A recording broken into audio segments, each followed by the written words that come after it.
Profe, creo que yo cometí un error porque yo Ujú. pensé que yo tenía que enviárselo a Arturo.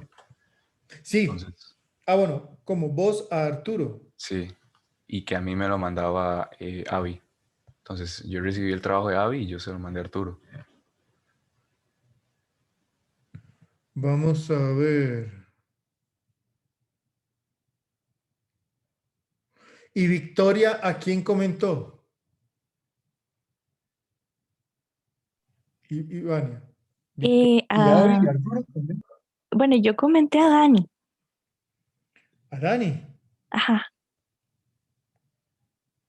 Ah, ok. Y Avi a Victoria.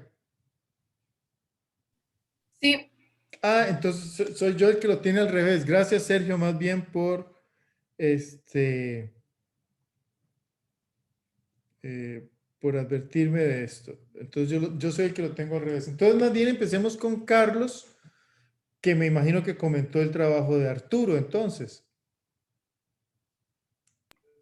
Eh, no sé, creo que a lo que yo entendí, en la clase pasada, Arturo tenía que enviarme el trabajo de él y yo Ujú. se lo mandaba a Melody. Yo le envié Correcto. mi trabajo a Melody, Ok, pero pero ajá, yo ¿y no vos recibí ningún trabajo. no recibiste el trabajo de Arturo? No, Yo se lo envié por correo, por correo, no. por UCR. Ah, por el correo institucional.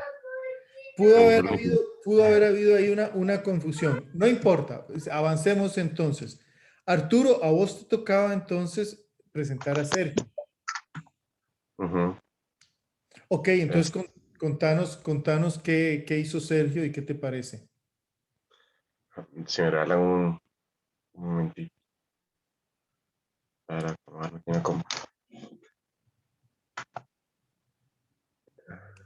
Vamos a ver.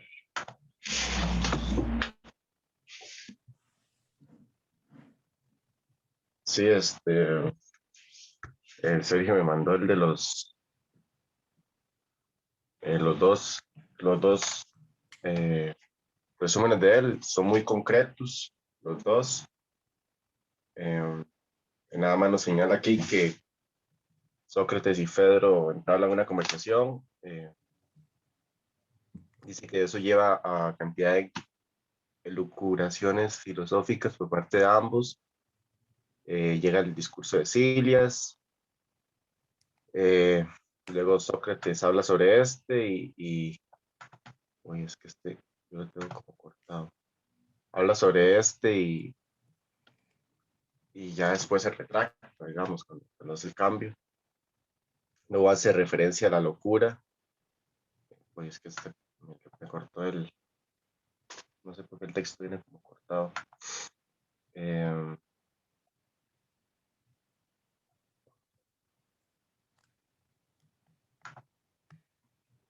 sí, lo que hizo fue un resumen del texto, lo que señala él. Después, en las preguntas, en la parte de la propuesta lo que él entiende, está como loco. En cuanto a este mismo, dice que él puede decir que este diálogo trata de varios temas de una manera bastante activa, por lo que no es una tarea sencilla decir con exactitud cuál es el tema principal, por lo cual se ciña a decir que queda en total decisión de la perspectiva del leyente, eh, que para él es si somos seres de lo verosímil o lo verdadero. Ese es el tema de él. En cuanto al, de, al de Borges, de igual forma, lo que hace es un resumen del texto. Eh, lo que hace es describir el texto, ¿verdad? Sin hacer más allá de restringirse a eso, ¿verdad? Es parecido también a lo que yo hice, más que todo restringirme a los hechos que sucedieron en el texto. Y después también la pregunta filosófica, la propuesta que él da es que el cuento es un cuento cuanto menos cuanto menos interesante, con una trama envolvente, una escritura muy abierta a la imaginación. Como lector se me presentó la siguiente propuesta: ¿acaso Yu Tsun estaba predestinado a hacer todo esto? ¿Nuestra vida está controlada por el destino? ¿Todo es un cúmulo de casualidades, elecciones? Sí, esa parte también, bueno, puedo agregar lo mío, un poco lo que veo sobre lo que él dice. También lo vi muy interesante esa parte porque él describe como muchos escenarios alrededor del camino, digamos, que ve que una persona está leyendo, que una persona está un libro de Tácito, que otro está otro militar, luego llega a la ciudad y ve como los niños que le hablan y que le dirigen Entonces yo lo que veo es como mucha cantidad, como él va describiendo, lo que yo veo es como muchas determinaciones que lo van dirigiendo hacia el lugar donde llega, ¿verdad? Entonces, eh, va muy relacionado con un determinismo, me da la impresión a mí, pero también ese determinismo se abre como en varias líneas o senderos, como señala Borges, que son varios caminos determinados, digámoslo así, varias líneas determinadas. Entonces, bueno, en ese caso, sí puedo agregar también, me parecería a mí que tiene que haber un inicio donde todas las posibilidades se abren, ¿verdad? Donde se empieza como a abrir la posibilidad. Entonces, bueno, lo que Borges propone es varios inicios. Cada elección o cada momento tiene infinitas posibilidades o al menos múltiples posibilidades y de ahí se dan abriendo los senderos que Borges señala. Entonces, por ahí me parece interesante porque a fin de cuentas en la realidad que vive Yu Tsun no se viven las múltiples posibilidades, se vive solo una. Entonces, por ahí creo que podría ir el comentario. Muy bien, hay mucha diferencia entre lo que vos propusiste y lo que propuso Sergio. En cuanto al de diálogo de Fedro, sí, porque yo sí lo centré más como en la parte del discurso. Me pareció a mí que ese era como el central, la forma del discurso, aunque también él lo centra como en lo verdadero, que es una parte de lo que Platón señalaba sobre el discurso, la importancia central para que se dé el discurso como debe darse. Y en cuanto al otro, no realmente fue él el que, o sea, yo sí lo tenía pensado, pero me pareció que era el tiempo, el tema principal. La pregunta que él da ahora aquí en el final de si está nuestra vida controlada por el destino es una pregunta que a mí en filosofía me gusta mucho, que es sobre el determinismo y la libertad, que a veces lo he trabajado en cursos. Eh, yo lo había pensado, pero no lo puse como tema como principal, pero cuando lo leí, sí, me recordó o sea, me llevó de nuevo al tema que no había planteado yo en lo que le mandé el compañero a Carlos, pero, pero sí, pero no está ahí, pero sí me parece muy atinado. Digamos. Ya, muy bien, muy bien. Y en el caso de Marian, a vos te tocó el texto de Analía. Sí, correcto. ¿Y qué tal? ¿Qué dice Analía? ¿Qué propone Analía? Como resumen, ¿cuál es el elemento en el que se concentró Analía para dar sus resúmenes de los textos? Bueno, ok. Con el de Platón, el tema central para ella fue la belleza de la retórica, que ya voy a discutir un poquito más adelante. Ella pone que la belleza de la retórica que se emplea en el diálogo se ve reflejada a través del hilo conductor que posee el diálogo en sí, digamos, y en la conversación entre Sócrates y Platón, Sócrates y Fredo. Con respecto al resto del resumen, ella también menciona mucho de la plática digamos, del ensayo de Licías, cómo este tiene su propia opinión del amor y qué él haría al respecto. Después menciona mucho cómo Sócrates en el segundo diálogo que tiene con Fredo se se retracta de sus palabras y cómo menciona también como el deseo del alma y la relación entre los dioses, el caballo alado. ¿Qué más? Perdón, es que estoy buscando en el documento. Menciona mucho también de como de cómo Sócrates pone que ningún enamorado como ama en su sano juicio, pero más o menos como que está también ligado que también como del alma. Ujú. Bueno, para cerrar más con el de Platón,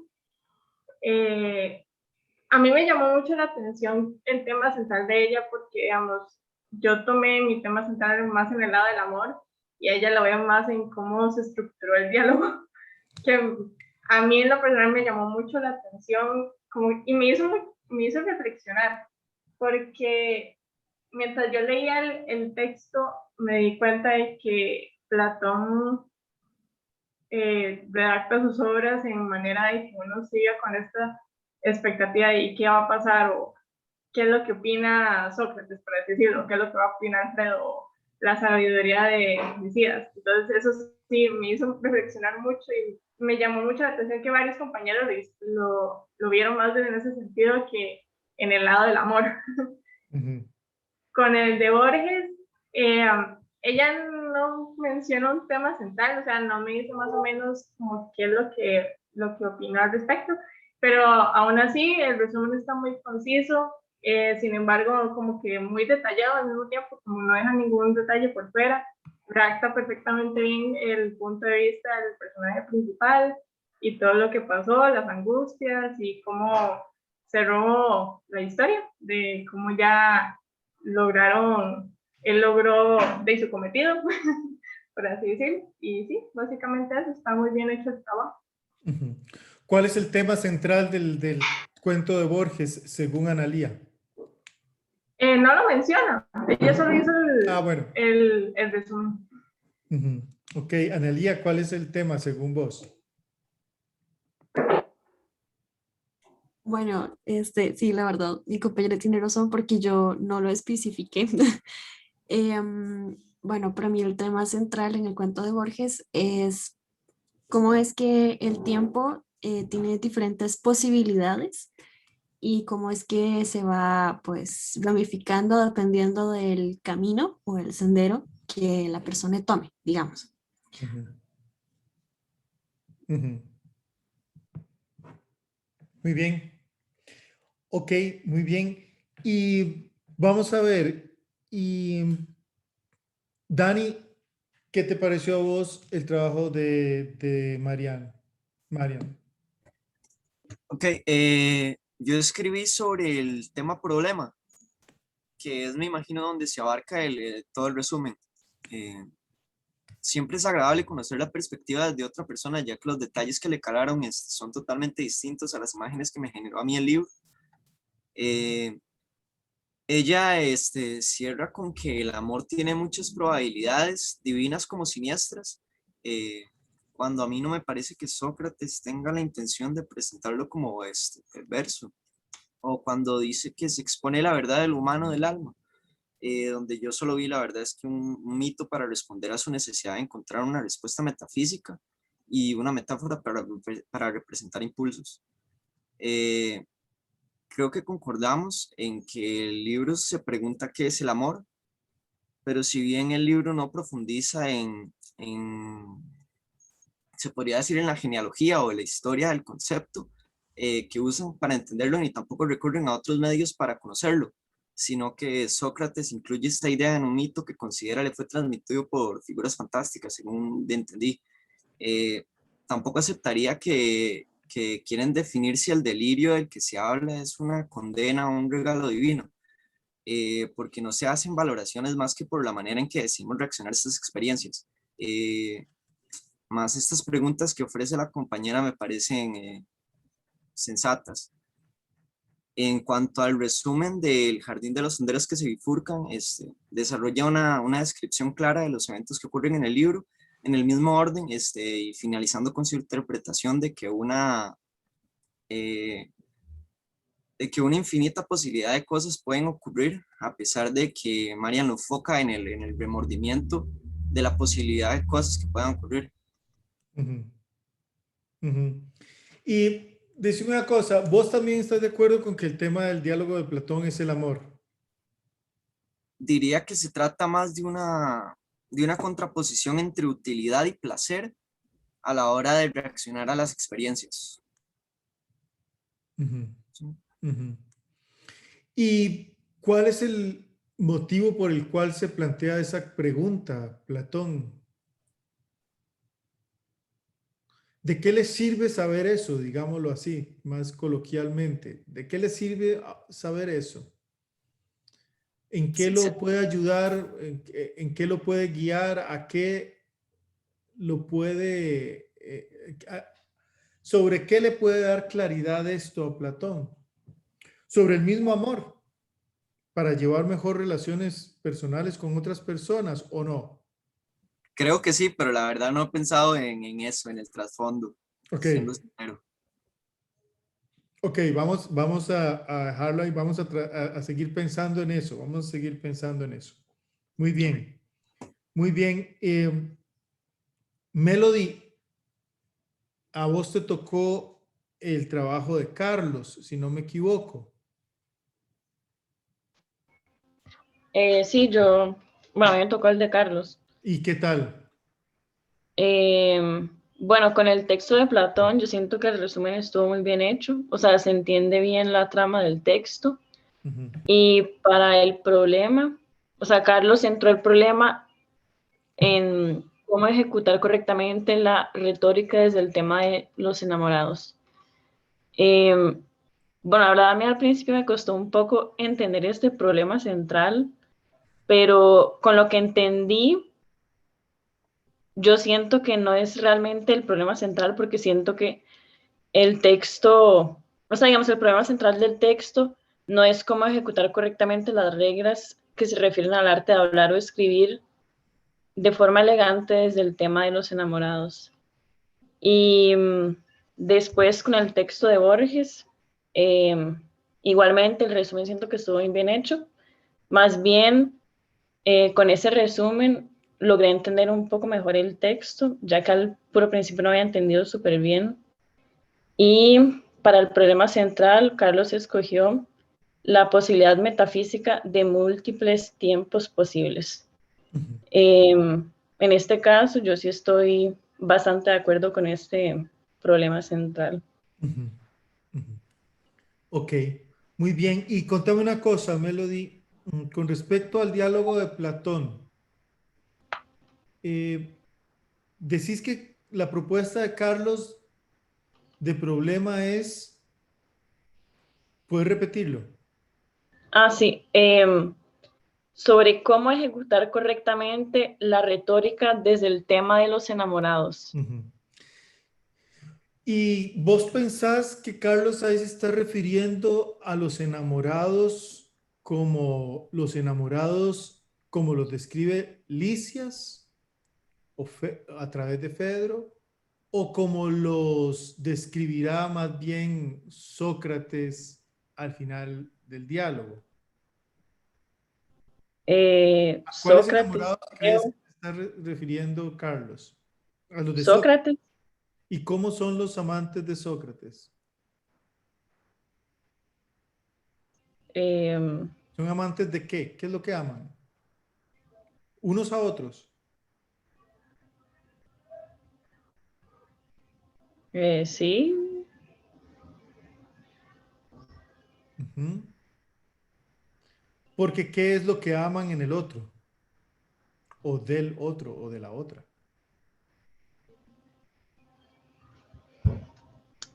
eh,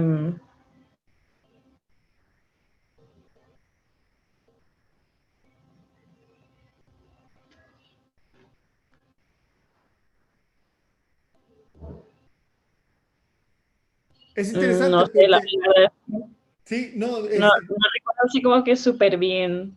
no, es que es interesante porque, digamos, si Carlos se está refiriendo a los amantes como al amor erótico de pareja, digamos, el amor romántico, erótico, pues yo diría que el tema o el problema fundamental del texto no es exactamente cómo amar o cómo hablar acerca del amor. Pero si se está refiriendo más bien a los enamorados filosóficos, por decirlo así, al enamorado de la verdad, al enamorado del bien, al enamorado de la belleza, a los enamorados de la belleza como idea, como concepto, como armonía, y en el bien y en la verdad, pues ahí yo estaría un poquito más de acuerdo en decir que efectivamente en el diálogo el problema de qué es el amor está relacionado con cómo hablar del amor, porque depende de cómo se habla del amor, si se habla del amor como un asunto pasional y romántico, o si se habla del amor como un proceso mismo que el alma debe de vivir en esta vida para poder elevarse más allá de las condiciones materiales de este mundo, pues entonces yo diría que sí. Que eso sí está más cerca o más cerca, o que ese es, o aceptaría que esa es una de las posibles formas de enunciar el problema del texto de Platón. Lo que estoy queriendo decir, Melody y todos los demás, es lo interesante que es la definición o la distinción. ¿A qué amantes se estará refiriendo Carlos?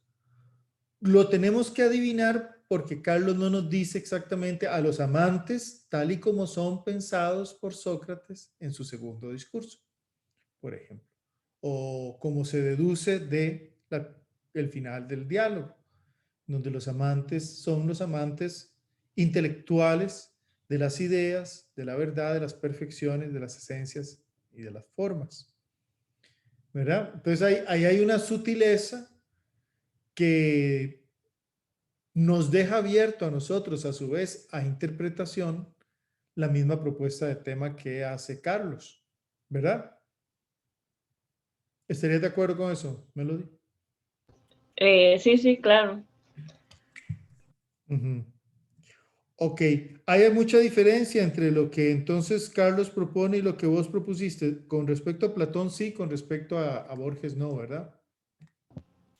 Sí, exacto. Con respecto al texto de Platón, yo sí centré el problema en algo completamente diferente y con el texto de Borges sí es bastante parecido. Muy bien, muchas gracias, Melody. Y ahora quisiera saber, Avi, a vos te tocó el texto de Victoria. Sí, así es. ¿Y qué tal? ¿Qué te pareció lo que propone Victoria? Yo consideré que es más que todo un resumen, pero al leer tanto el del Jardín de los Senderos que se bifurcan como el de Platón, consideré que era más eso, como que estaba resumiendo y no vi como a qué dirección me estaban tratando de llevar con su razonamiento filosófico. ¿Y Victoria propone algún tema como el tema o el problema fundamental de los textos? En el tema de Platón propone el amor y en el tema de Borges el tiempo como un laberinto de posibilidades infinitas. Algo que sí me gustó de este trabajo es que está muy bien resumido y también incluye conceptos como el de la belleza y el deseo natural. Entonces me parece que está muy completo lo que expone en su resumen. Y vos, te hago la misma pregunta que le hacía ahora a Dani. ¿Vos pensás que el tema del amor en el caso del diálogo de Platón es correcto, que ese es el problema fundamental? Yo considero que sí, pero no como en base, sino que a mi interpretación, él lo está dando, bueno, el texto en sí está dando el amor como una perspectiva personal, Entonces, ¿qué es esto? Porque como hablábamos de que la filosofía mía es diferente a la filosofía de usted, y eso hace que mi perspectiva del mundo cambie, entonces mi manera de ver el amor, según Sócrates, y mi manera de percibir lo bello, va a ser distinto a la de las demás personas. Por ende, considero que es el amor, pero más abierto como a no algo sólido y algo concreto y algo que es igual en todas las personas, sino como por perspectiva. Ujú. ¿Y vos crees entonces que la propuesta de Platón tiene que ver con esto, o Platón está buscando en el diálogo encontrar esa manera que a todos, en donde calcemos todos, en donde quepamos todos, de definir el amor? Es que también creo que eso es como yo lo percibí, entonces voy a hablar desde mi punto de vista. Yo creo que sí, porque después Sócrates empezó a hablar más como un alma y como algo más abierto. Entonces, Okay.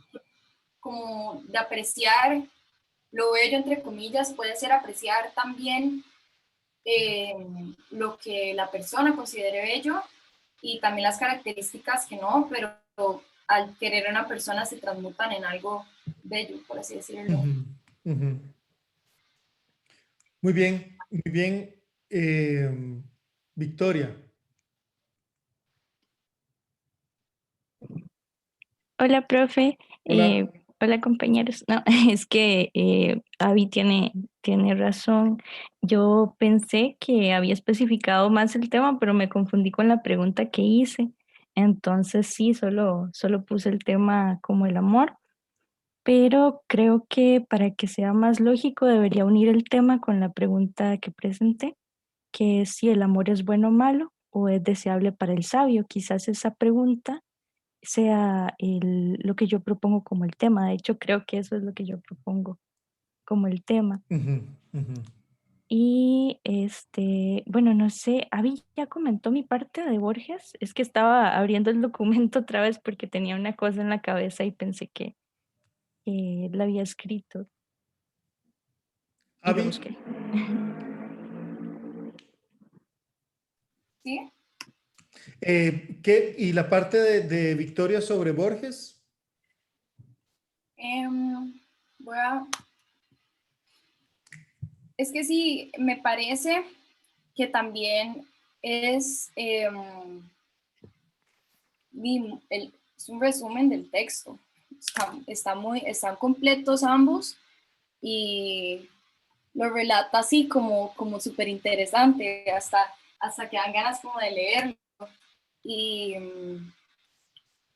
sí, nada más me pareció muy interesante la pregunta que hizo, que fue cómo llegar al centro del laberinto, porque eso es, bueno, una pregunta súper metafísica a mi parecer, Ujú, ujú. porque es un cuestionamiento que yo no me podría responder, como cuál es el centro del concepto del tiempo, si es tan, tan dimensional y tan, o sea, hay tantas posibilidades en una fracción de segundo. Entonces, me gustó mucho eso, a mí personalmente, Muy como bien, lo planteo. muy bien. Muchas gracias, Avi. Muchas gracias. Abigail, a vos te tocaba comentar el texto de Melody, ¿cierto? Las propuestas de Melody. Sí, Contanos. bueno, con respecto a, bueno, espera para buscarlo por acá, con respecto a lo de Platón, bueno, el resumen me pareció bastante bien, todo, o sea, estaban como todos los detalles, todo bien, y su problema central, bueno, ella lo vio desde el punto, no tanto, bueno, al menos así lo percibí yo, no tanto como definir al amor, sino como ver si el amor es algo bueno o si es algo malo, Ujú, porque el texto al principio eh, vez negativas respecto al amor, pero también lo hacía ver como algo bello, que incluso el texto decía que era algo divino, me parece. Ujú. Entonces, ese es como el problema central de Melody.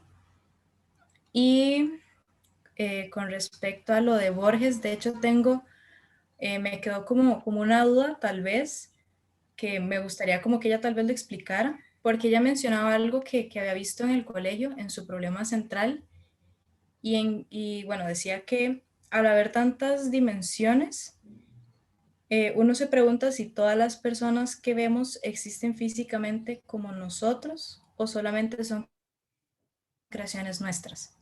Entonces, como que esa idea no me quedó muy claro y me gustaría tal vez profundizarlo un poco. Sí, adelante. Melody.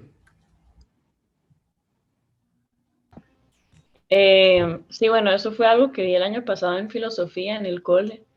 Y Ujú. era como que a veces, tipo, tal vez la gente que uno ve no es realmente, o sea, no existe realmente físicamente, sino es algo que uno se inventa y que uno se crea, o sea, que uno mismo se crea, digamos. Ujú. Pero como la idea sintética de esa persona, la síntesis, cuando uno dice fulanito es así, así, así, así, esa parte está en la persona o es la síntesis que uno hace de lo que ve que esa persona dice, hace y piensa. Así o que no existe En el de hecho. sentido de lo que en el sentido de que uno ve a la persona y así, que si existe de verdad o no. Ujú. Y el cuento de Borges te parece que va que tiene algo de eso.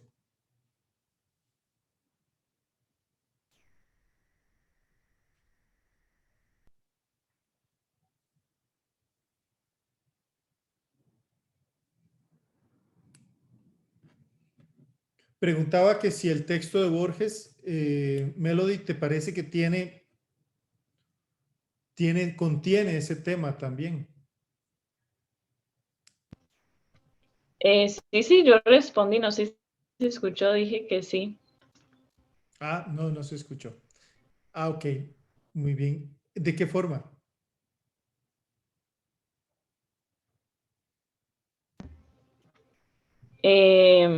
Digamos, siento que, por ejemplo, cuando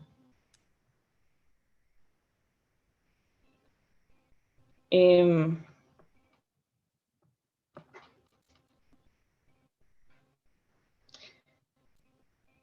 digamos, en el momento,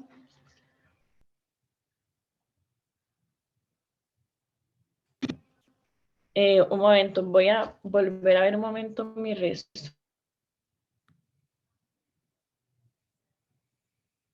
Abigail, ¿vos puedes contarnos cómo Melody junta esta idea de la existencia o inexistencia de los otros o de la objetividad del ser de los otros para uno con el cuento de Borges? La verdad es que no lo sé, ella solamente como que plantea como esa idea de que para ver cómo era, que hay tantas dimensiones que las personas no existen físicamente, sino que nosotros las creamos. Y como que por eso quería preguntarlo, porque como que no lo explica exactamente tal vez con qué lo relaciona en el texto, Ujú, sino ujú, que dice que como que la hace recordar a lo que había visto el año ujú. pasado en el colegio. Sí, sí, entiendo. Entonces tiene que ver con una cuestión como de relativizar en el momento en que hay múltiples tiempos y donde todas las posibilidades se abren y hay universos distintos para cada una de esas posibilidades que a cada instante se abren, pues entonces todo se relativiza a un grado tal que incluso la existencia de los otros, digamos, si hay un Pablo, eh, en cada uno de los universos que fueron posibles a partir de la disyuntiva de nacer o no nacer, por ejemplo, Sí, pues este Pablo es en realidad deficitario en algún sentido con el Pablo, porque habrían no sé cuántos miles de millones de universos en los que Pablo es completamente distinto a este. Y, y por lo tanto, ¿de qué sirve decir que sigue siendo Pablo, verdad? O que hay un Pablo más en extremo todavía, ¿verdad? Lo interesante de la posición, tal y como dice Abigail, o Abigail nos presenta, que lo dice Melody, es la seguridad del yo, de que los demás son los que no existen, pero parece que ese yo que ve que todos los demás no existen o que cree que todos los demás existen, sí existe. Pero ese yo, para alguien que tiene enfrente, es exactamente igual a las personas que el mismo yo ha dicho que no existen. Por lo tanto, ese yo quizás tampoco exista, ¿verdad? Entonces ahí hay, yo soy, dice Ana Victoria, Avi, como sacando la mano de las arenas movedizas, ¿verdad? Así, hey, aquí yo soy. Claro, claro, claro, nosotros somos, no hay ninguna duda de que somos.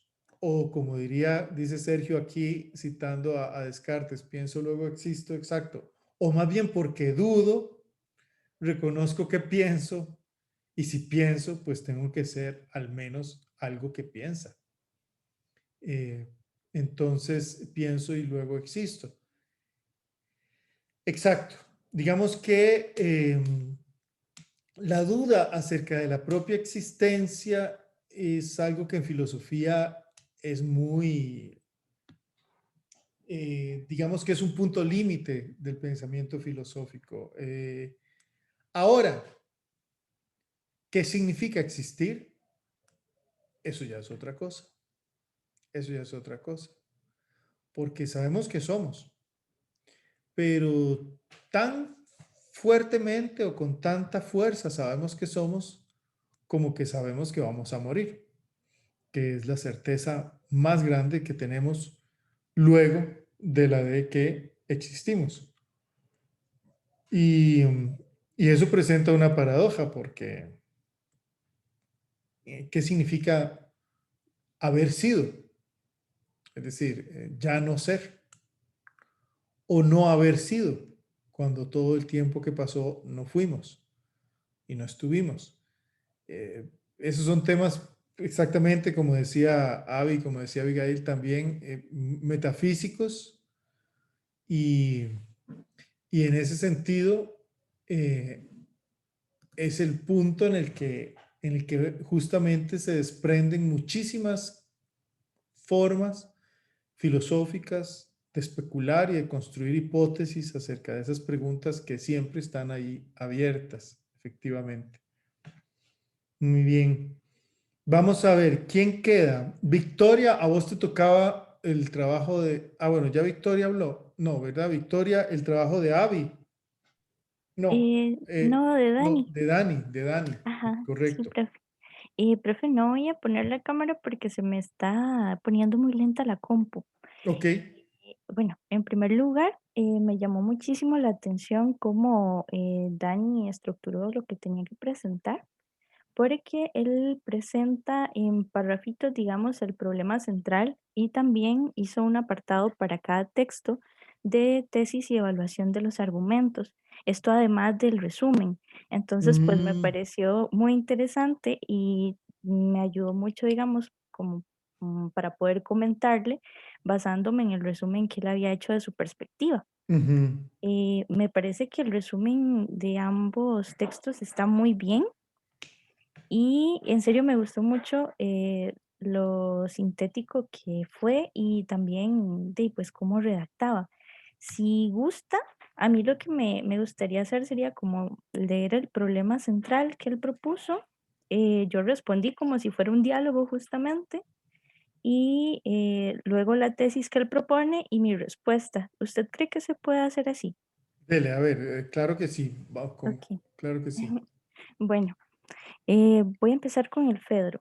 Dani propone como problema central, bueno, él dice, a pesar que desde la introducción del texto se nos advierte que no se abarcará solo un tema, pero podríamos reducirlo al amor, ya que desde aquí se desprende el discurso sobre el alma, las ideas históricas. ¿De qué manera es mejor vivir el amor? Corrección, ¿qué es mejor? ¿Placer o utilidad? Ahí siento que sí me confundí un poco porque yo pensé que Dani proponía que el tema era el amor. Entonces siento que en cierta forma me estaba leyendo a mí misma, pero ahora que lo escuché hablando, pues sí veo que él propone que es mejor, bueno, la pregunta de qué es mejor, el placer o la utilidad, ¿verdad? Como pregunta central del texto. ¿Qué es mejor para quién o para qué? Bueno, supongo que para los seres humanos, porque no especifica para el sabio o para, Ujú. sí, ¿Y para el ser humano en su totalidad o para una parte del ser humano? pues me parece que al no especificar, o sea, lo que yo asumo es que es de la totalidad de lo que él está hablando. Profe, si quiere le leo lo que yo puse. Bueno, dice, estoy de acuerdo con que el tema se puede reducir al amor, pero no con la pregunta sobre la cual se plantea que gira el texto. Me parece que Sócrates no pone en duda la utilidad del amor ni censura el placer, ya que él mismo dice que el amor es un medio para remontarse a lo divino o para recordar su belleza en este mundo. Es el discurso de Lisias, el cual Sócrates intenta desmontar, el que presenta el placer y a la utilidad como cuestiones contrarias. Es cierto que esta pregunta desencadena el diálogo, pero no es la pregunta principal porque nos dos posturas que hacen posible el diálogo. Ujú, Y ujú.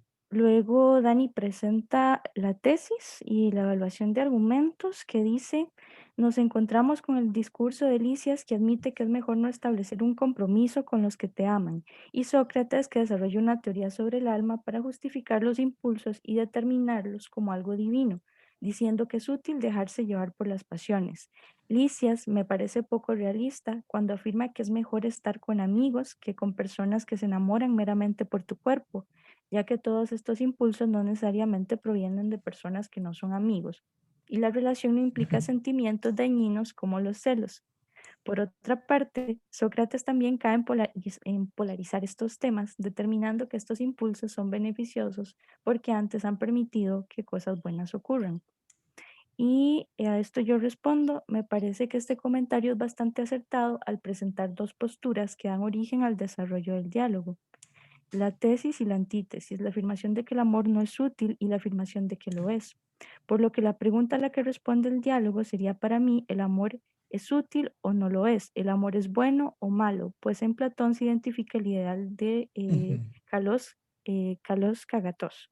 Sobre la afirmación de que ambos, Sócrates y Lisias, polarizan y terminan siendo poco realistas, debo decir que estoy de acuerdo. Y eso sería de lo de Fedro. Ujú. Sí, ahí podemos todavía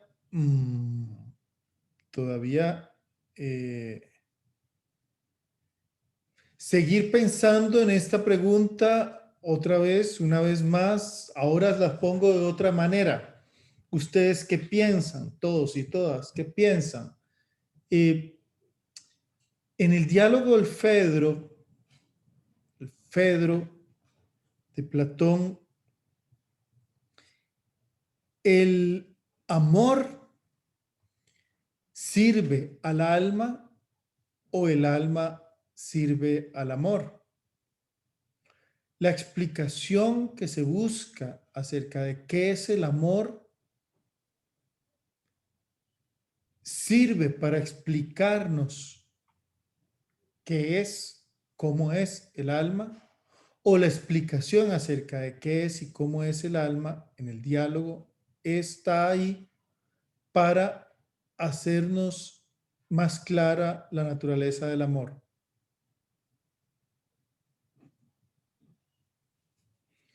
Profe, o sea, yo pienso que sí. De hecho, por eso yo había puesto como tema el amor de manera en general, porque de ahí todo gira en torno a eso, a definir su naturaleza. Sin embargo, yo siento que sí se hace mucho énfasis en el hecho de si es deseable o no, si es bueno o malo, o como dice este Dani, si es útil o no. Ujú. Dani. Bueno, cuando ahora que se refería a especificar para quién es mejor, no lo dejé en claro porque creo que para Lisias se refiere a una cuestión más general de todos y es Sócrates quien va a delimitar, refiriéndose al bien de los sabios. Aunque si no me equivoco, también abarca a poetas y demás personas. No sé si se me olvida algo. Pero vos crees que, digamos, es que lo que no entiendo es esto. Vamos a ver, así lo digo inmediatamente. Lo que no entiendo es esto, y quiero que ustedes me lo expliquen. ¿El amor para los sabios o el amor que nos hace sabios o que nos puede hacer sabias y sabios? Lo que quiero saber es si el amor es la condición para el beneficio del alma y la sabiduría, o si la sabiduría y un alma buena es una condición para el amor. ¿En qué sentido es que se presenta en el diálogo? Profe, es que, o sea, yo creo que según Platón, bueno, él ya en la República pues clasifica a las personas de acuerdo a su naturaleza. Ujú. Entonces, yo creo que según este texto, una persona que no sea el sabio, que no tenga mente alada, como dice él en el texto, no va a percibir de manera tan clara la belleza de lo divino en las cosas del mundo. Pero el Entonces, sabio nace. No, el sabio se hace. mm, El sabio llegó a ser sabio. ok. Profe, y bueno, de hecho, también quería comentar que realmente yo siento que sí, bueno, el amor sí contribuye a hacer al hombre sabio. O sea, yo sé que suena muy contradictorio tomando en cuenta lo que acabo de decir, pero es que me parece que el concepto de Sócrates es como cíclico, porque nosotros servimos al amor, pero el amor también nos sirve a nosotros Ujú, en ujú, el sentido de que pues nos hace remontarnos hacia lo divino. ujú. Exacto. Ujú. Muy bien, muy bien. Analía, a vos te tocaba presentar el texto, las propuestas de lectura de Abigail, ¿verdad, Analía? Sí, así es, profe. ¿Y qué tal? Ok, bueno, conforme al resumen, ella plantea como que muy bien las partes del diálogo de Platón, ¿verdad?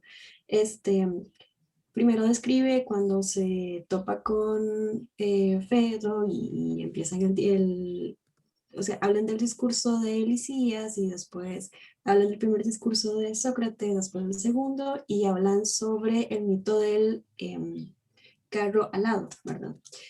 Em, Ahora, sobre el planteamiento del problema, bueno, otra cosa en que es importante resaltar es que ella empieza el resumen diciendo que el amor es, bueno, que el tema del amor siempre ha sido como uno de los problemas más grandes y más cuestionados en nuestra sociedad y que siempre ha sido de difícil comprensión, al igual como se ve en Pedro, en el libro de Pedro, ¿verdad?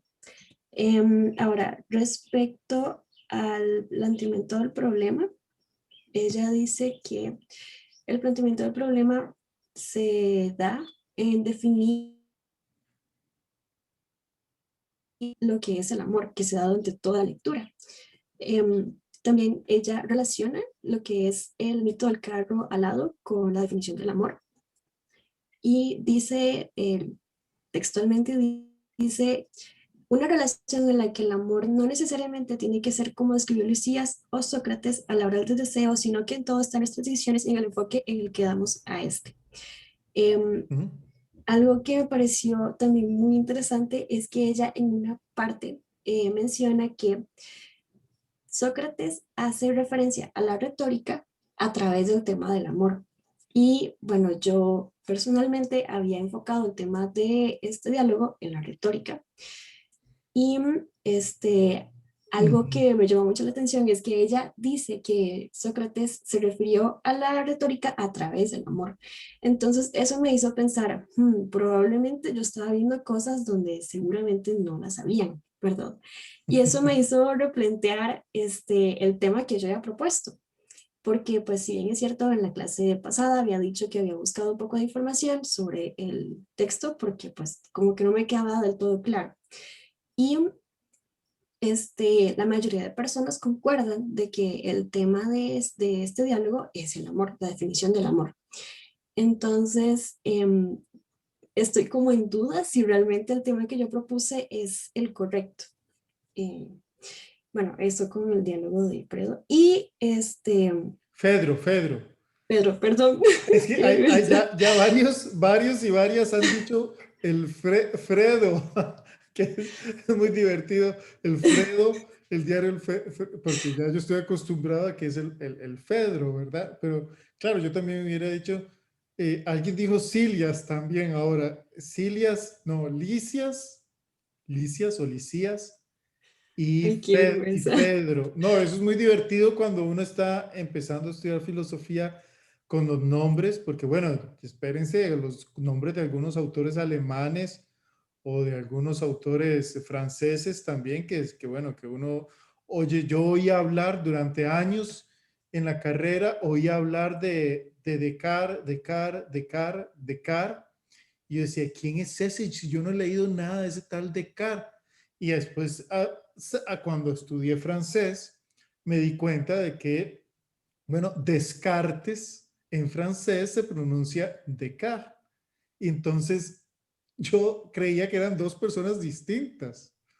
Descartes era un autor y había otro autor muy raro que quién sabe cómo conseguían los libros, pero yo no había podido conseguir ningún libro de Descartes.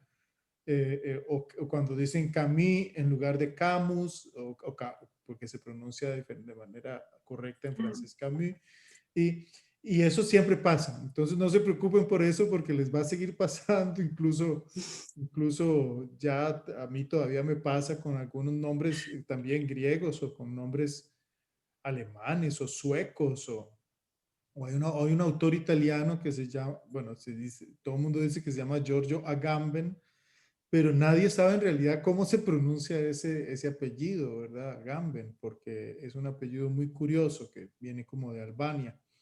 Y no se sabe si se dice así, o Ayamben, o Ayamben, o Ayamben, no sé cómo será, pero así como otros autores. Entonces, ahí uno poco a poco va agarrándole el toque a los diferentes nombres en filosofía, no importa. Lo que quise decirles a preguntar, no mentiras. Sí, no, es muy interesante, digamos, lo que ha salido entre todos y todas con respecto a lo de Platón. Efectivamente, y ya yo les dije la clase pasada, por eso lo escogí, porque es muy difícil saber cuál es el tema. Porque ahora Analía introduce en su investigación que hizo por bibliografía y por redes, etcétera, introduce un elemento que es que muchos dicen que el tema es la definición del amor. O sea, no el amor, no el sentimiento del amor o la entidad, el amor, sino la definición del amor. Que si nos tomamos nosotros el amor de acuerdo a una definición, va a representar ciertas cosas. Puede ser perjudicial, puede ser beneficioso. Pero si tomamos otra definición de amor, pues puede ser beneficioso o perjudicial en otro sentido. Y entonces, de todas las muchas posibles definiciones de amor, ¿cuál es la que conviene de manera general? ¿Cuál es la que convendría o podría convenir de manera general? ¿O cuál es la que convendría al alma? ¿Cuál es la que menos perjuicio le produce al alma y más la ayuda a perseguir su destino, ¿verdad? Y esos temas están ahí. Pero entonces Analía dice, bueno, ¿y la retórica? Entonces, ¿qué hace ahí en el diálogo? La pregunta sobre escribir o no escribir y sobre cómo se hace un discurso o no.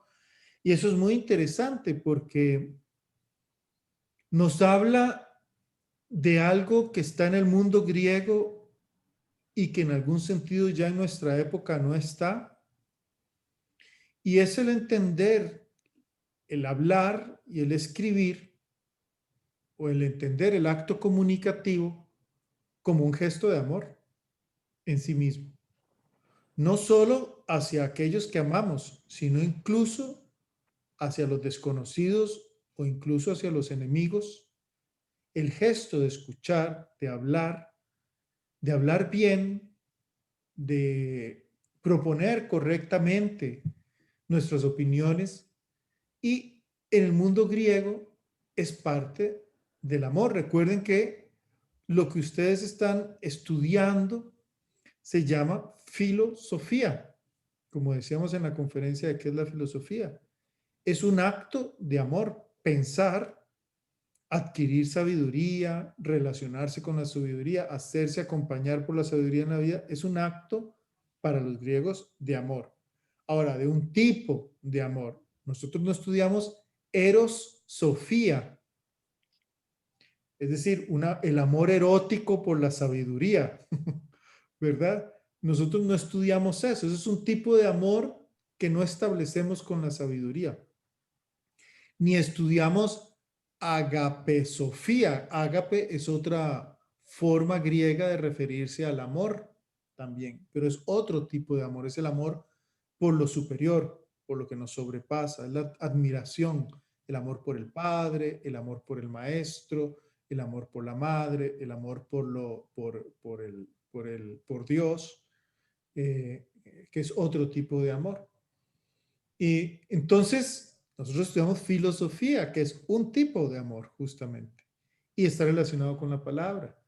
Y en la misma facultad de letras a donde estamos nosotros, algún día la conocerán, esperemos que algún día podamos vernos ahí en los pasillos y estar juntos en un aula, pero en la facultad de letras, filosofía comparte la facultad con lenguas modernas y con filología, que es el amor por el discurso o por la palabra, por el logos, la filología. O sea que hay un amor, y dentro de la filología está la retórica justamente, se estudia la retórica. Entonces, es muy interesante que en el mundo de las letras, filosofía, filología, literatura, lenguas, el amor se profesa también de la manera o de la forma de comunicar, de la forma de hablar, de la forma de decir. Se profesa amor de la palabra y del discurso y sobre el discurso. Entonces, en el mundo griego tiene mucho sentido juntar los temas del amor, el tema del alma, el tema de la belleza y el tema de la retórica. A nosotros nos sorprende la aparición del tema de la retórica. La relación entre belleza y amor la entendemos a nuestro modo contemporáneamente, y la relación entre el alma y el amor, pues en algún sentido también, porque mal que bien todos y todas hemos crecido en una cultura cristiana o judeocristiana, y en la cultura judeocristiana ustedes saben que el mensaje del Nuevo Testamento gira alrededor del amor y de la noción de amor y del mandamiento que anula todos los demás mandamientos de amar. Eso está ahí en nosotros, y sabemos que el amor entonces no es solo cómo juntarse bien con alguien o cómo pasarla bien con alguien, sino o con varios, o con varias, o con varios y varias, como les dé la gana, sino más bien que el amor tiene que ver por nuestra formación cristiana, nosotros lo sabemos, o judeocristiana, culturalmente hablando, sabemos que el amor tiene que ver con hacernos mejores, tiene que ver con mejorar. De hecho, mucho del discurso del Nuevo Testamento sobre el amor está basado justamente en la filosofía platónica acerca del amor, como la clave fundamental para que el alma se desarrolle, para que el alma evolucione, para que el alma crezca, para que el alma se haga mejor. Entonces, claro, es curiosa esa reunión de temas y un poco es como un acertijo, ¿verdad? El diálogo en el fondo es como un acertijo que nos tira el amor, el amor, que nos tira el tema de la retórica, que nos lanza el tema de la belleza, que nos lanza una serie de mitos, que nos lanza el tema de el alma, la belleza, la retórica, el amor. Y nosotros decimos, ¿y qué armamos con todas esas piezas? ¿Qué podemos armar con todas esas piezas? ¿Qué es lo que reúne a todas esas piezas dentro de una misma obra? ¿Qué es lo que hace que sean las piezas necesarias para algo? Y la pregunta es, ¿para qué? Ahora, con respecto al diálogo de Borges, es muy interesante también que todos y todas aciertan, digamos, en que la idea de tiempo es la idea que está en el cuento propuesta de manera, digamos, problemática.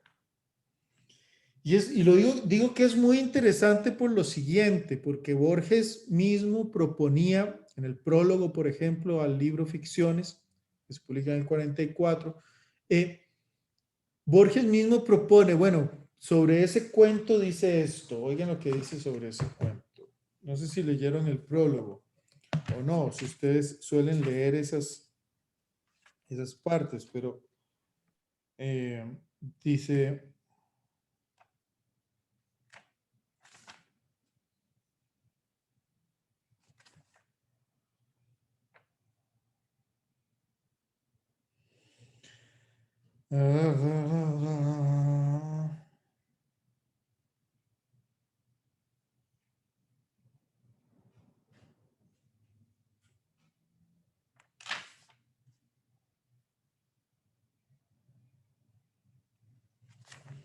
¿Dónde está?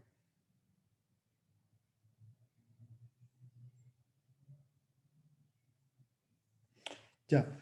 Dice, las 8 piezas de este libro no requieren mayor elucidación. O sea, según él, son facilísimas de entender.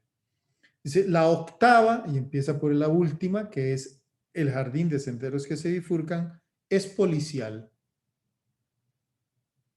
Sus lectores asistirán a la ejecución y a todos los preliminares de un crimen, cuyo propósito no ignoran, pero que no comprenderán. Me parece, sino hasta el último párrafo. O sea, Borges, que es quien escribió el libro, dice, es un libro policial, es un libro de crímenes, de crimen. El cuento trata sobre un crimen. Es un juego más de Borges. Borges hace muchos juegos, ¿verdad? Cita libros que no existen, ¿verdad? Algunos de los textos que cita en el mismo El jardín de los senderos que se bifurcan no existen.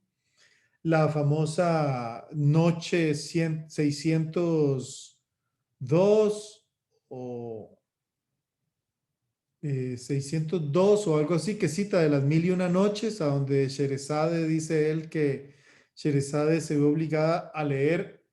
Ustedes saben el cuento de las 1001 noches. Las 1001 noches son, no me acuerdo qué era, como un califa o una cosa de esas, un jeque, ¿verdad? Que tiene un harem. Es un tipo despiadado y absolutamente cruel y perverso. Y él duerme todas las noches con una virgen distinta a quien, según él, desposa de su virginidad, y a la mañana siguiente la asesina. y tiene un harén inmenso de vírgenes, y le toca a Sherezade, que es una de estas vírgenes del harén de este sultán.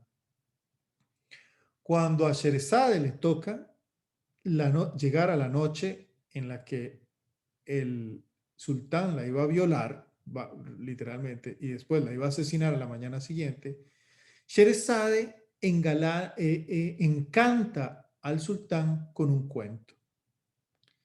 Y no duermen, no la logra violar, y entonces Sherezade vuelve al harem. A la mañana siguiente, el sultán vuelve a llamar a Sherezade y Sherezade le cuenta otro cuento. Y así durante 1001 noches, todas las noches. La literatura le salva la vida a Sherezade, o la mantiene viva, contarle historias distintas cada noche al sultán. Bueno, hay un momento en la noche, Borges dice que hay una noche, la 600 no sé qué, dice él en el cuento, en el que Sherezade cuenta el cuento de las 1001 noches. Lo cual significa que Sherezade estaría eternamente, ¿verdad? Porque llega otra vez, cuenta la historia de la 1001 noches y vuelve a contar la historia de que Sherezade, y llega a la noche 602 y vuelve al inicio, y así eternamente. Bueno, esas cosas se las inventa Borges. Esa parte de las 1001 noches no existe. Y así Borges se inventa unas enciclopedias chinas que no existen, libros de historia de la guerra franco-prusiana que no existen, héroes militares que no existen, etc. Lo interesante es que Borges aquí hace también un despiste, ¿verdad? Porque en el fondo lo que está poniendo es una tesis filosófica tremenda. De hecho, la teoría de los múltiples universos en teoría cuántica y la física cuántica cuando se propone 7 años después de la escritura del texto de Borges. De hecho, el autor que propone la tesis de que existen múltiples universos, que por cierto, hoy en día es la teoría más probable, con mayor probabilidad de ser verdadera con respecto al universo, que no es un universo, sino que es un multiverso en el que existimos. Esa teoría, que hoy es una teoría súper seria y cuenta con algunas pruebas ya empíricas con el bosón de Higgs y una serie de cosas súper elaboradas de física, esa teoría propone lo que propone Borges en este cuento desde el punto de vista de la literatura y de un crimen. Es fascinante. De hecho, el artículo científico del autor de la teoría de los multiversos tiene como epígrafe un texto del cuento El jardín de los caminos que se bifurcan de Borges, y le rinde un homenaje diciendo: esto que ahora nosotros como físicos y científicos estamos proponiendo, la teoría de los multiversos, en realidad la propuso por primera vez un escritor de cuentos argentino que se llama Jorge Luis Borges. Y es muy interesante, digamos, como una idea que filosóficamente es brutal en el siglo XX, la multiplicación de los tiempos indeterminadamente, y una teoría física que redireccionó completamente la comprensión que tenemos del universo y del espacio-tiempo en el que habitamos. Pues también un escritor argentino, Jorge Luis Borges, la pensó desde el punto de vista de la literatura antes. O sea que las ideas con potencial filosófico, las ideas con potencial científico, no necesariamente están en los textos de ciencia y en los textos de filosofía, sino que también pueden estar en textos de literatura como el de Borges. Y eso es una prueba fantástica. Una de las ideas más revolucionarias acerca de nuestra comprensión del universo aparece por primera vez tal cual dicha, la existencia de múltiples universos por una separación en disyuntivas y la multiplicación de los tiempos a través de las decisiones, está en la literatura. Está en la literatura. Entonces, me parece súper bien que, no me parece súper bien, pero digamos, me parece que habla muy bien de sus vocaciones profesionales y del hecho de que quieran o estén aquí para estudiar filosofía, el hecho de que ninguno o ninguna haya dicho, el tema del cuento es el crimen, o la venganza, o el espionaje, ¿verdad? Porque yo hubiera dicho, este debería o esta debería estar estudiando más bien literatura, porque entendió la trama literaria. Pero ustedes, como tienen una ya inclinación filosófica, en realidad atendieron directamente al problema del destino, al problema de la determinación o la indeterminación o del tiempo.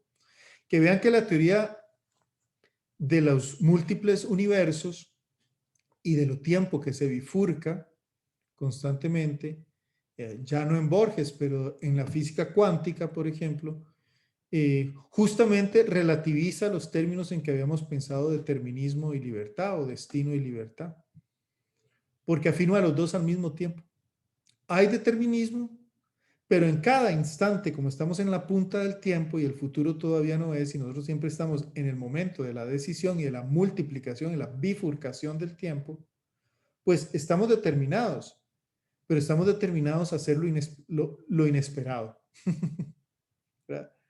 Y eso es lo fascinante. Combina como las dos posibilidades, determinismo y no determinismo, destino y probabilidad y posibilidad al mismo tiempo, que es un poco también entonces un problema de orden filosófico, claro, ¿verdad?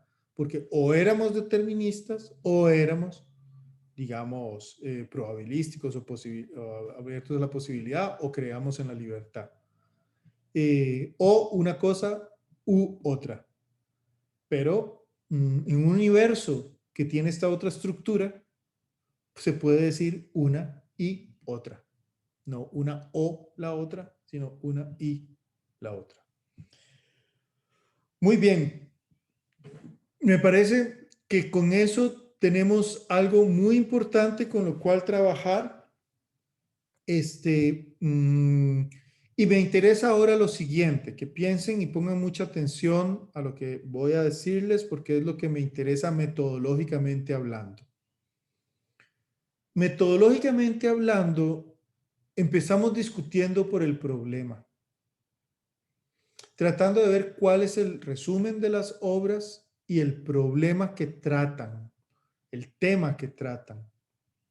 Ahora necesitamos saber cómo lo tratan.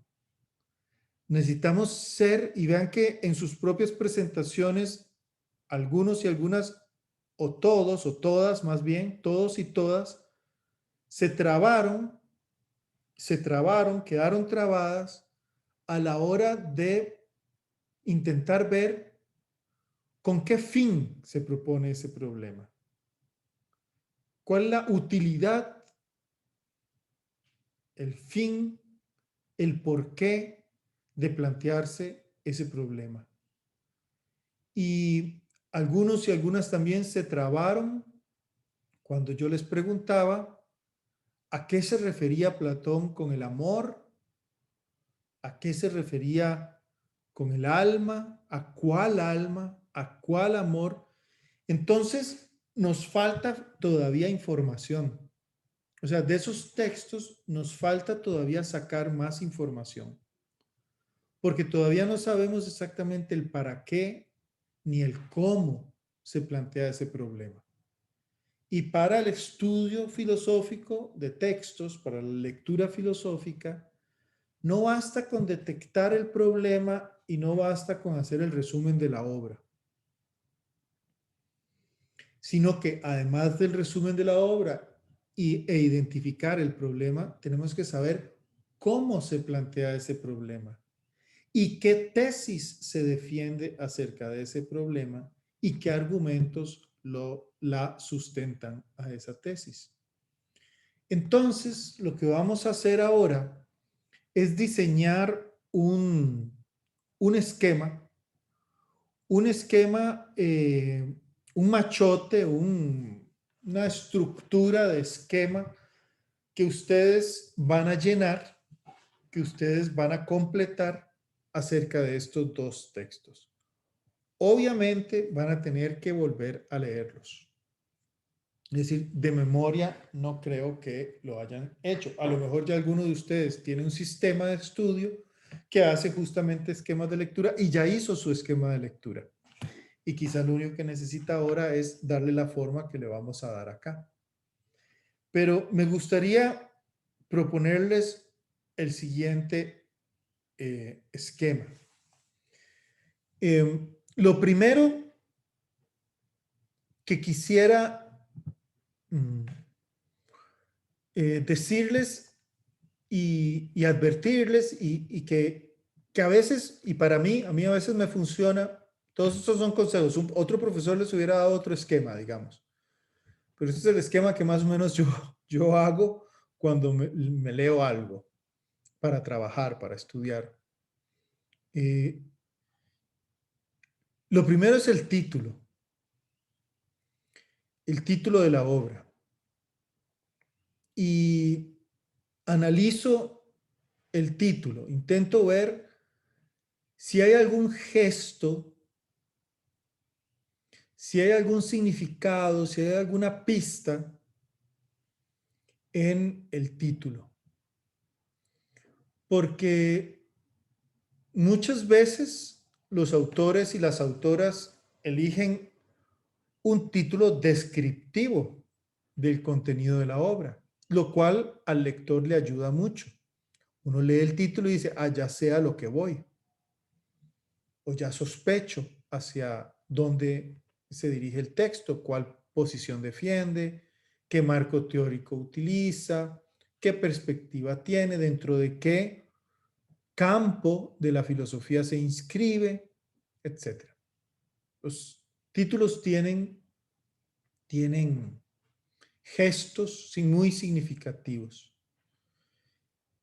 Fedro, el diálogo de Platón, el título quizás no diga nada, es el nombre del personaje con el cual se encuentra Sócrates. Pero ¿quién es realmente Fedro? ¿Por qué escoge a Fedro como personaje Platón? ¿Y qué sabemos de ese personaje? ¿Quién es y qué hace? ¿Por qué no le puso Lisias al diálogo? ¿O por qué no le puso otro nombre? Y hay que preguntárselo entonces. Y en el caso de Borges, pues el jardín de los senderos que se bifurcan y también es una imagen, en este caso, una imagen poética, es una metáfora de el tiempo, de la vida como camino, ¿verdad? Y de la función del tiempo en ese camino. Y la idea del laberinto, claramente. Del jardín, ustedes saben que los laberintos son originalmente jardines y que el jardín, como el famoso laberinto del Minotauro y de Teseo en la mitología griega, en la antigua Creta, en Knossos, en la cultura minoica. El jardín de caminos que se bifurcan es otra manera de decir laberinto. Y los laberintos, pues son dificultades, están llenos de dificultades, tienen un reto, hay que descifrarlos, hay que interpretarlos, hay que leerlos. Y tienen esta condición también de encierro o de castigo incluso. Pero bueno, eso está ahí puesto en los títulos de los dos textos, por ejemplo. Pero les digo otros ejemplos que son maravillosos y que la gente pasa por ellos como si nada. Por ejemplo, cuando Sartre escribe su obra cumbre que se titula El ser y la nada. Ese título ya lo dice todo, o incluso dice más que todo, porque dice el ser y la nada. Como ven, ahí el título es fundamental porque desde Parménides, en la filosofía presocrática, siempre se dijo el ser o la nada. Pero no hay el ser y la nada. Y Sartre escribe un libro de 1000 y resto de páginas, un mamotreto gigantesco, que se titula El ser y la nada. O sea, cómo la nada está presente en el ser y cómo el ser se relaciona, se nutre, vive de o vive en la nada. Es un título que ya lo dice todo, por ejemplo. Y así hay títulos que parecen insignificantes, pero uno tiene que preguntarse por qué a los filósofos les gusta ocultar pistas en los títulos de sus propias obras, No sé, un título como La fenomenología del espíritu. Bueno, ¿y qué diablo será eso? La fenomenología del espíritu. Bueno, uno tratando de averiguar qué significa ese título, esa expresión, qué quiere decir Hegel con fenomenología del espíritu. ¿Cómo se hace una fenomenología del espíritu si el espíritu no es un fenómeno? Pero Hegel lo que propone es hacer una fenomenología del espíritu. ¿Verdad? Fenómenos son los que podemos percibir con nuestros sentidos, lo que vemos, lo que percibimos, lo que podemos constatar empíricamente. Pero de repente Hegel nos propone una fenomenología de aquello que justamente es lo que no podemos constatar empíricamente. Entonces, ¿qué querrá decirnos con eso? Es que Hegel es muy tonto y no se está dando cuenta que está haciendo una contradicción, como Sartre. No, ahí él está diciendo, provocadoramente, es un provocador, poniéndole un título hacia un libro de filosofía, porque todo el mundo dice, ¿qué es eso? Eso hay que leerlo, porque o es una tontería o es una cosa genial. Terminó siendo una cosa genial. Y así con respecto a otros textos filosóficos. Además, ya cuando leamos artículos y artículos científicos, artículos filosóficos de especialistas, ahí van a ver ustedes que los títulos son de 3, 4 frases, ¿verdad? El concepto de ser en la filosofía de Santo Tomás comparada con el concepto de ser en Averroes durante la Edad Media, dentro de la discusión acerca de la existencia y una existencia de los universales. Y ya yo sé de que eso es de metafísica, que es un asunto que tiene que ver con el tema de las categorías y los universales, sé que está restringido a la Edad Media, etcétera. Es un montón de información en un título. Entonces, el título a veces dice mucho, a veces no dice nada. Luego, lo que ya hicimos, el problema. Y es recomendable enunciar el problema como una pregunta. Enunciar el problema como una pregunta. Imaginarse, a veces los autores lo hacen. Este texto se escribe persiguiendo una posible respuesta a la pregunta: ¿existe Dios? Por ejemplo. Ok, ahí está el problema como enunciado por el mismo autor o la misma autora como una pregunta. Pero a veces los autores no enuncian el problema ni como pregunta, ni lo enuncian, de hecho, como hace Platón diciendo, este diálogo trata de muchos temas. Entonces, hay que ver cómo encontrar el problema y luego cómo convertirlo en una pregunta. Eso es algo que les digo que es muy importante que practiquen en su forma de pensar, en su forma de reflexionar, porque todavía nosotros, todavía ya en maestría, vemos o recibimos estudiantes que para plantear sus temas de tesis les cuesta muchísimo decir el problema, enunciarlo claramente. No, me interesa el tema del amor relacionado con el alma y no sé, yo creo que algo tiene que ver con la belleza y bueno, ¿y cómo se escribe sobre eso? ¿O se debe escribir o no se debe escribir sobre eso? Ya uno se acuerda del Fedro, ¿verdad? Obviamente son todos los elementos. Pero ¿cuál es el problema? Le dice uno. Usted me está enunciando temas. Me está diciendo un montón de temas. El amor, la belleza, la retórica, el alma. Pero ¿cuál es la pregunta que usted quiere responder con este texto? Este texto le va a dar respuesta a cuál pregunta. ¿Verdad? Algunos de ustedes dijeron, ¿el amor es perjudicial o beneficioso? Y yo les preguntaba, ¿para quién o para qué? ¿El amor es perjudicial o beneficioso para el alma? No, ¿el alma ama o no ama? Ah, bueno, para el alma en la consecución de su destino o su desarrollo, o en la consecución de la perfección, o el conocimiento de las esencias, o el alma del sabio, y ahí uno puede ponerle un montón de otras cosas. Pero hay que convertirlo en una pregunta. ¿O de qué sirve la retórica? ¿O para qué sirve la retórica? ¿O qué utilidad tiene la retórica en la búsqueda de la perfección del alma a través del amor y la belleza? Otra buena pregunta, es una buena pregunta. Y se puede plantear sobre el mismo texto, fíjense. Y es otra pregunta distinta a la que acabo de preguntar acerca de la conveniencia e inconveniencia del amor para el alma, ¿verdad? Entonces, hay que intentar traducir el problema a una pregunta. Y no hay que ser muy enredado o enredada para decirlo.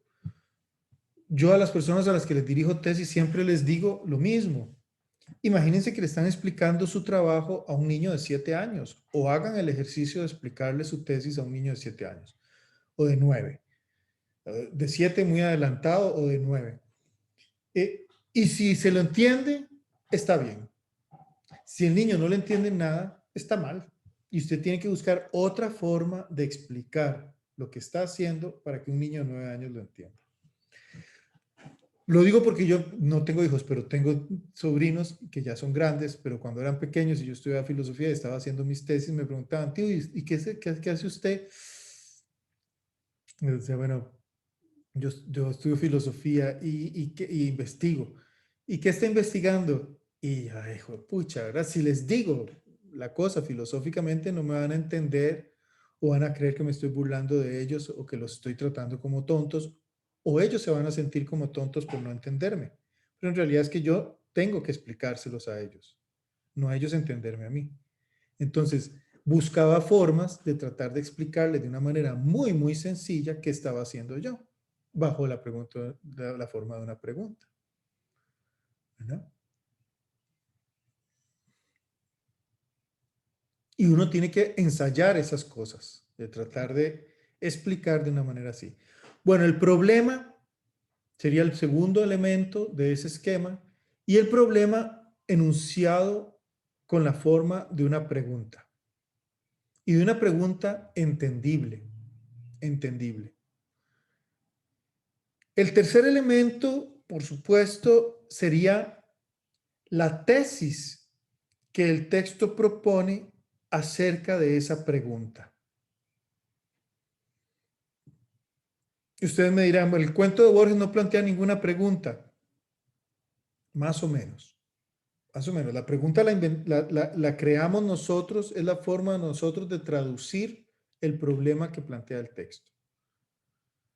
Entonces, el problema que plantea el texto, digamos, el de Borges, podría ser policial, efectivamente. Podría ser policial. Les doy un ejemplo. La pregunta del texto de Borges podría ser algo como esto.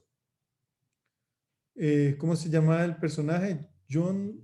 es que a mí los nombres chinos, ven, a propósito, no me olvide, no le digo Fredo a Fedro, pero este nombre sí me cuesta.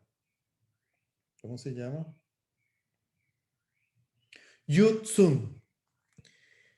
Bueno, la pregunta es, ¿podrá Yu Tsun, en términos literarios policíacos, ¿podrá Yu Tsun escapar a su destino? porque nos dice que asistimos al último día de su vida y que va a morir. Y entonces, ¿por qué leemos un texto de algo que ya sabemos que va a pasar? Bueno, porque queremos saber, ¿podrá escapar Yun-Sun de su destino? Y la respuesta es de Borges, podría ser, depende de cómo esté constituido temporalmente el universo. Si es un universo de un solo tiempo, Yun-Sun no se podrá escapar de su destino. Pero si el universo está constituido como un jardín de senderos que se bifurcan, en alguno de esos senderos, en algún universo de los que posibilita el tiempo, Yun-Sun se salvará. ¿Verdad? Entonces, ahí podemos ver que la cosa policíaca se convierte en una cosa metafísica. Depende de la constitución del universo que Yun-Sun se salva o no. Es una cosa metafísica y filosófica que atiende a la naturaleza del tiempo. Efectivamente. Entonces, ¿qué tesis propone Platón?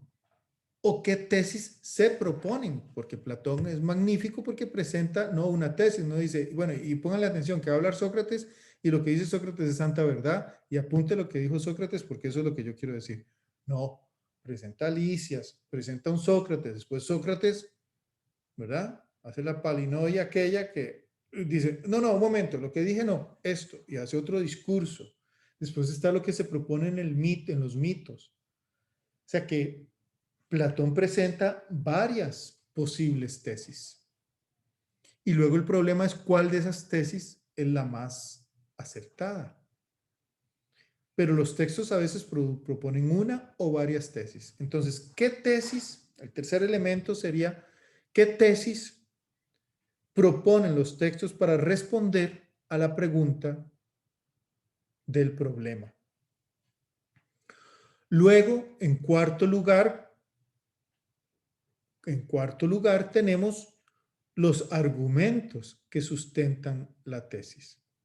La tesis es el amor por lo bello universal y no por lo bello particular eleva al alma. ¿Cuáles son los argumentos que sostienen esa tesis? ¿Bajo qué argumentos o sobre qué argumentos se sustenta esa tesis? ¿Qué argumentos propone Platón para demostrarnos que esa es la tesis que debe dar respuesta a la pregunta y que es la mejor de todas las propuestas que hay? Luego está la evaluación de esos argumentos. Podemos darnos cuenta de que esos argumentos tienen contradicciones, que esos argumentos tienen falacias, que esos argumentos omiten información o utilizan solo información que beneficia la prueba del argumento y oculta información que podría hacer débil la inferencia que sostiene el argumento. Esa evaluación del argumento es una evaluación de orden lógico, discursiva. Luego, el esquema también debe de pensar cuáles conceptos son fundamentales. ¿Por qué? Porque lo que hacemos en este otro elemento del esquema es ver las definiciones. Y vean qué fue lo que nos hizo falta hoy. Hoy nos hizo falta saber la definición del amor. Hoy nos hizo falta saber la definición de belleza que da Platón en el diálogo. La definición de alma, por supuesto. Y la definición de retórica, porque resulta que lo que Sócrates afirma del amor, de la belleza, de la retórica, como herramientas para la elevación y la virtud del alma, son un amor, una belleza y una retórica muy, muy particulares. No lo que normalmente nosotros pensaríamos que son. Entonces es necesario saber cómo define esos conceptos. Tenemos que sacar los conceptos que creemos que son cruciales en el texto y ver cómo se definen. Luego, En el esquema también de lectura de un texto filosófico, normalmente nosotros tenemos que ubicar nuestros obstáculos de lectura y de comprensión y de entendimiento. A mí me pasa constantemente, me pasa sobre todo con los textos medievales, que muchas de las palabras con las cuales está escrito no conozco su significado, aún en español, en latín menos y en español tampoco. Aexeidad, no sé qué es, no sabía qué era, digamos. Tengo que ir a buscarla al diccionario. O en el texto de Borges, que se habla de las 1001 noches, y yo dije, bueno, las 1001 noches, ¿y qué querrá decir Borges con eso? Yo nunca leí las 1001 noches, ¿de acaso Ali Baba y los 40 ladrones? Pero entonces voy e investigo para solucionar ese obstáculo de comprensión. Hay cosas a las que uno les pasa por encima en la lectura y uno dice, esto no es importante para comprender o no comprender el texto, y uno sigue. Pero hay cosas que son cruciales para comprenderlas y que a veces nosotros no conocemos. Vamos, un autor que está demostrando su tesis y dice, bueno, y esta tesis se demuestra siguiendo el esquema kantiano del entendimiento, y sigue hablando, y yo digo, ¿qué será el esquema kantiano del entendimiento? Y yo no puedo entender ese texto si no paro de leer y me voy a buscar a algún lado, un diccionario de filosofía, una enciclopedia, internet, donde sea, qué es el esquema kantiano del entendimiento. O si se cita a un autor, yo digo, Kant, ¿y quién es Kant? ¿Y por qué parece ser tan importante? Bueno, tengo que ir a averiguar quién es Kant, ¿verdad? Entonces, eso es muy importante, porque eso es lo que acrecienta nuestro conocimiento. Eso es lo que hace que un texto no esté cerrado en sí mismo, que un texto esté en una red de textos enormes. Y ahora que estaba hablando de la Edad Media, imagínense que uno no puede entender, o yo creo que se puede entender muy limitadamente, la filosofía de 1000 años, y yo creo que de ahí en adelante, incluso hasta 1300, 1400, 1500 años, sin haber leído la Biblia. Porque muchos de los referentes filosóficos metafísicos de la filosofía medieval y de mucha de la filosofía moderna tienen que ver con tesis sapienciales, como se dice, o filosóficas que están incluidas en la Biblia, en el Antiguo y en el Nuevo Testamento. Entonces, uno dice, bueno, no, en filosofía yo no tengo que leer la Biblia. Es que si no lee la Biblia no va a entender a Santo Tomás. O no va a entender la diferencia entre San Agustín y Santo Tomás, por ejemplo. O cosas así. Entonces, siempre encontramos obstáculos de léxico o palabras que no sabemos, no conocemos o están en otro idioma, autores que no conocemos, usos técnicos del lenguaje que no conocemos, citas a cosas que desconocemos, ejemplos que no comprendemos porque no sabemos a qué se están refiriendo.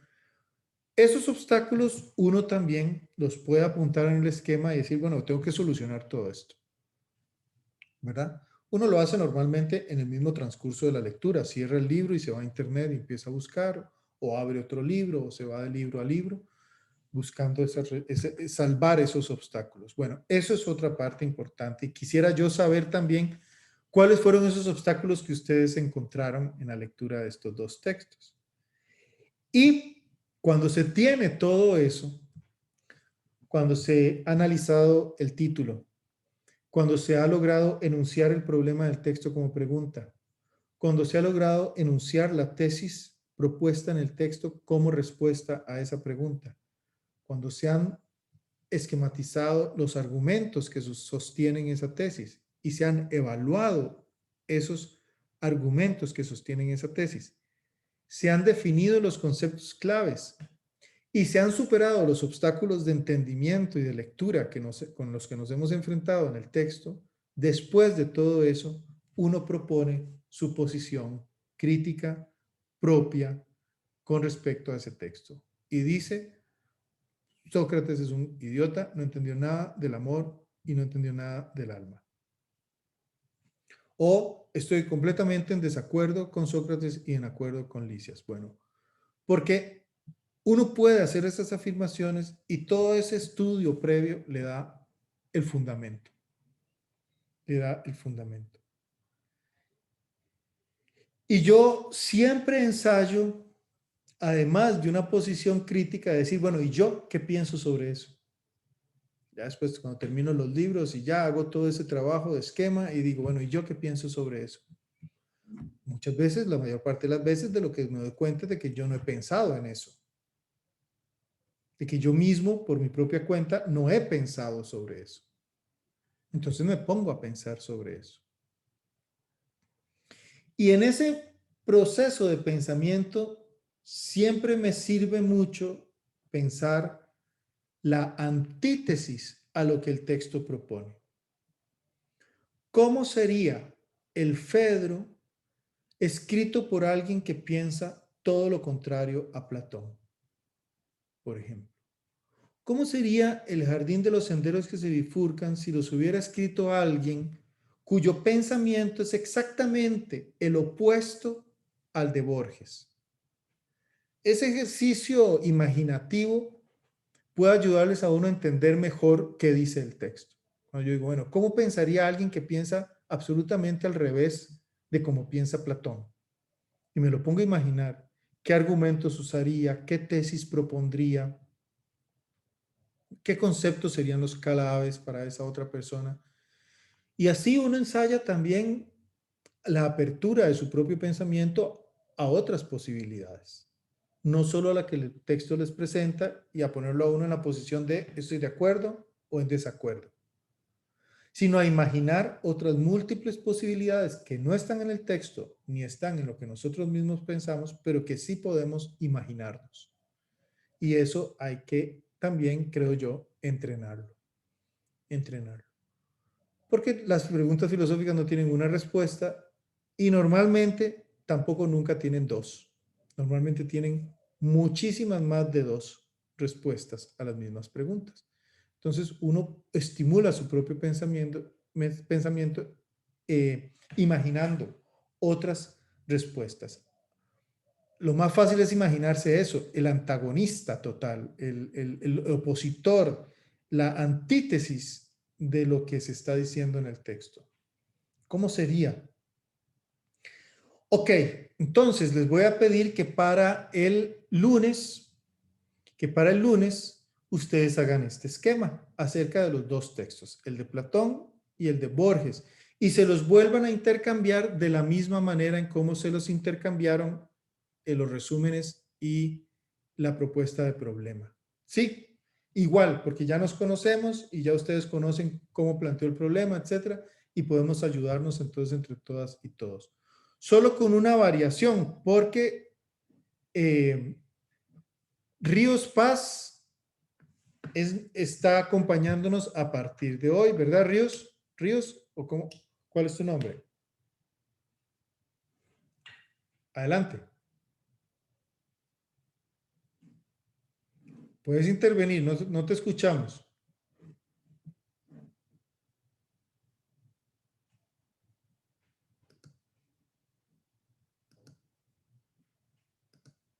Hola.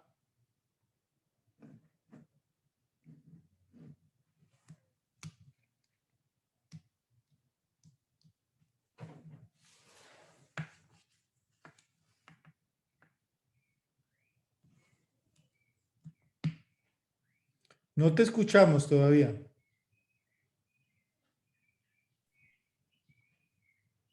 Hola, hola. Hola.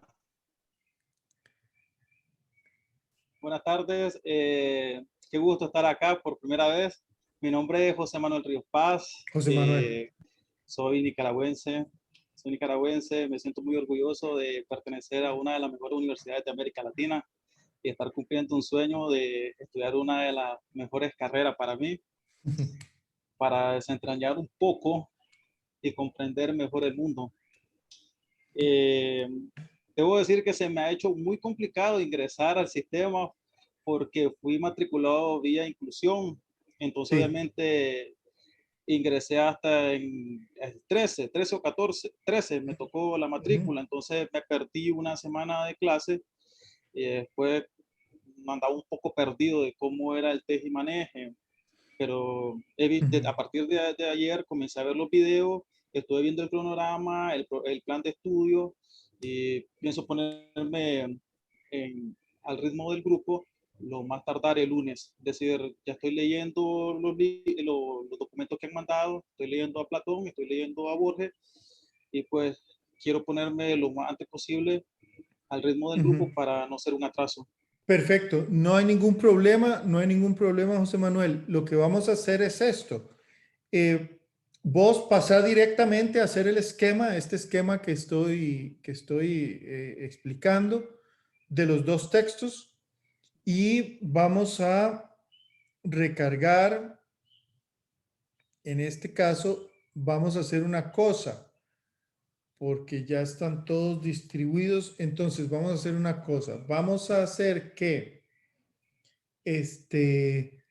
Sergio, ¿estás ahí? Sí, profesor.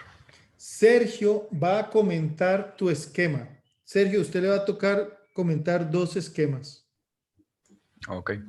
No importa. No, no hay problema. Ok. El que le tocaba, que era el de...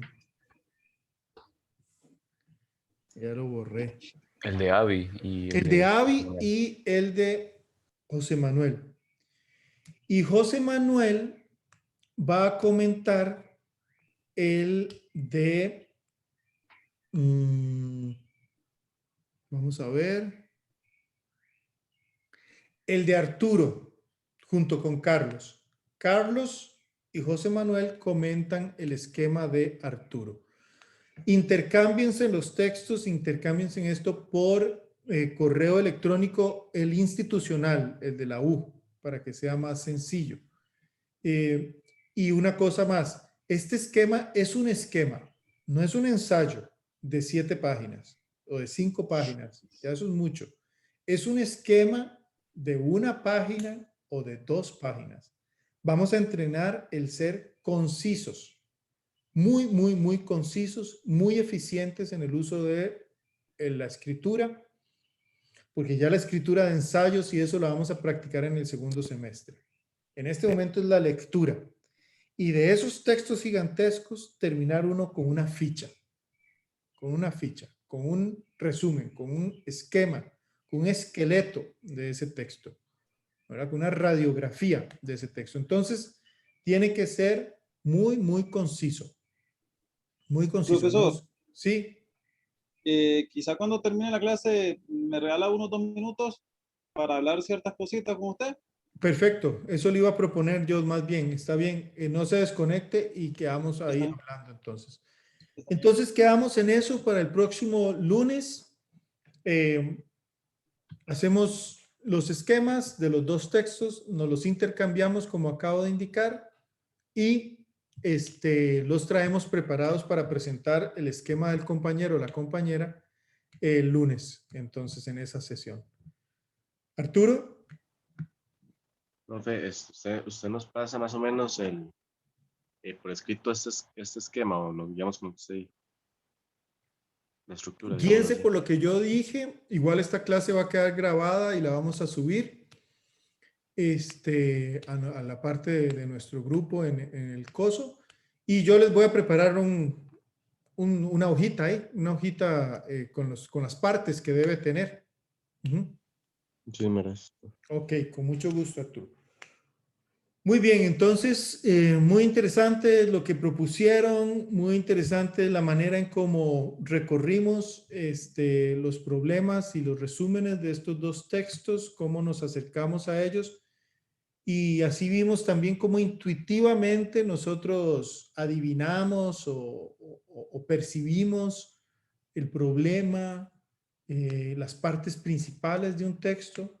Ahora vamos a hacerlo, digamos que profesionalmente. Lo vamos a hacer sistemáticamente, mejor, no profesionalmente, sino sistemáticamente, con un esquema. Y vamos a entrenar eso con estos 2 textos. Y después lo vamos a entrenar con el texto ya con el que nos vamos a graduar, que es el de Frege, que es un texto el de Gottlob Frege, el tercer texto de lectura que tenemos, que es un texto muy, muy, muy difícil, pero ahí vamos a ir también juntos y juntas poco a poco. Entonces nos vemos el lunes, que estén bien, que pasen una buena tarde.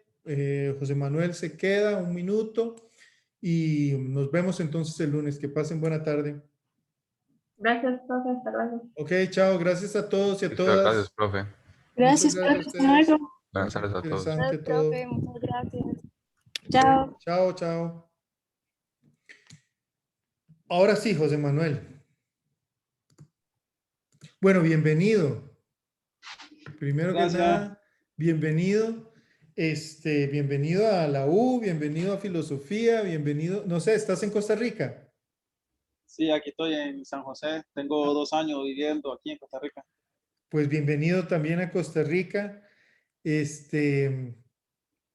Ve, el curso, vamos desde el principio, como si fuera la primera clase.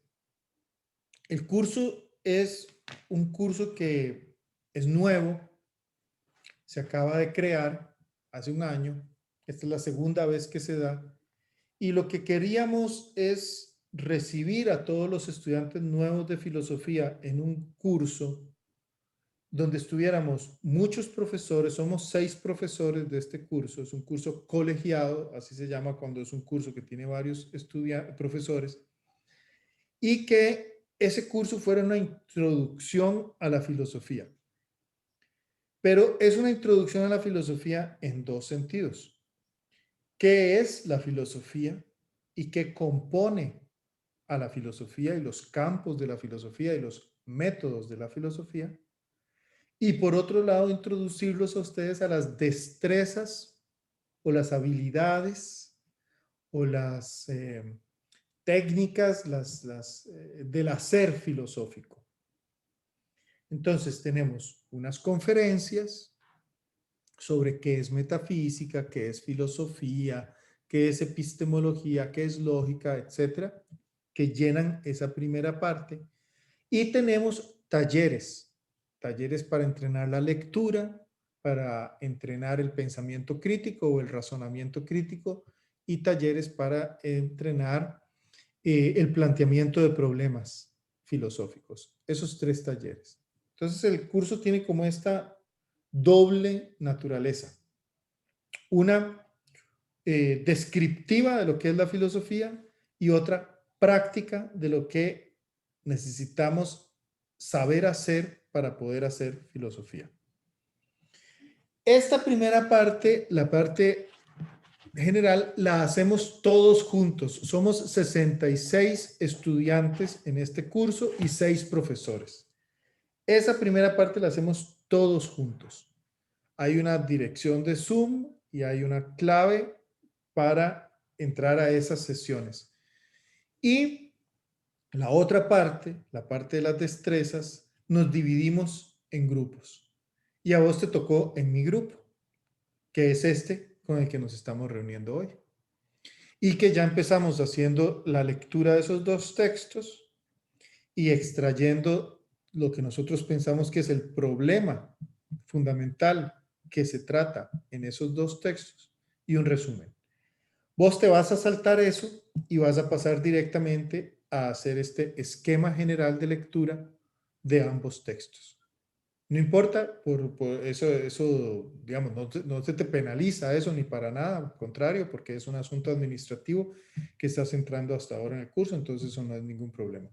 En cuanto a la nota y eso, no te preocupes, eso va a estar bien. Entonces empezamos desde ahí, incorporado vos a este grupo. Vamos a trabajar. Hoy trabajamos y vamos a trabajar la próxima semana, lunes y jueves, así. En esta reunión que tiene esa otra dirección de ID de Zoom y esa contraseña. Lunes y jueves de la próxima semana trabajamos igual. El jueves vamos a trabajar no presencial, o sea, no sincrónicamente, pero el lunes sí. Y para la clase de todos juntos, volvemos hasta de hoy en 15. ¿Qué fecha es de hoy en 15? Déjame ver. Hasta el 6 de mayo. El 6 de mayo volvemos a la clase de todos y todas juntos. Y el 6 de mayo nos vemos todos y todas juntos y juntas para comentar un video que se va a subir un día de estos, que es un video donde voy a estar yo respondiendo a la pregunta, ¿qué es la metafísica? ¿Qué es la metafísica? Entonces hay que ver... Ese es el día 6, El día 6 el día 6 de mayo nos juntamos todos y los 6 profes y todos a discutir ese video, pero el video va a estar disponible desde mucho antes. Porque el 3 de mayo es feriado, que se celebra el Día del Trabajador. Entonces el 3 es feriado, ponemos el video y el 6 lo discutimos. Ya ahí vas a ir agarrando ahí el ritmo, sin lugar a dudas. Bueno, ya lo agarraste en realidad. Y ahí nos vamos poniendo de acuerdo. Cualquier duda que tengas concreta con respecto al cronograma, con respecto a cómo se entra a la clase, etcétera, nos escribís a mí y a mi asistente, a Andrés. Andrés, creo que ya te he contestado algún correo. Sí, yo tenía unas preguntas. Sí.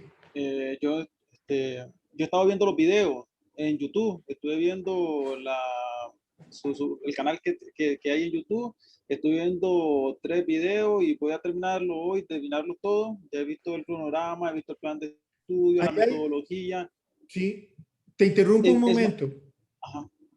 En el canal de YouTube hay videos de otros cursos.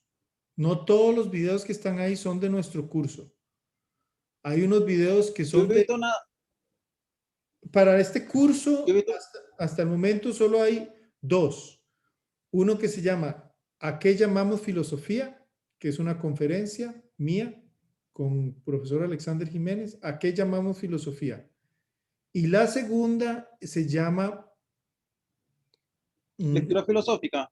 La lectura filosófica, introducción a la lectura. Esos 2 son los que definitivamente tenés que ver.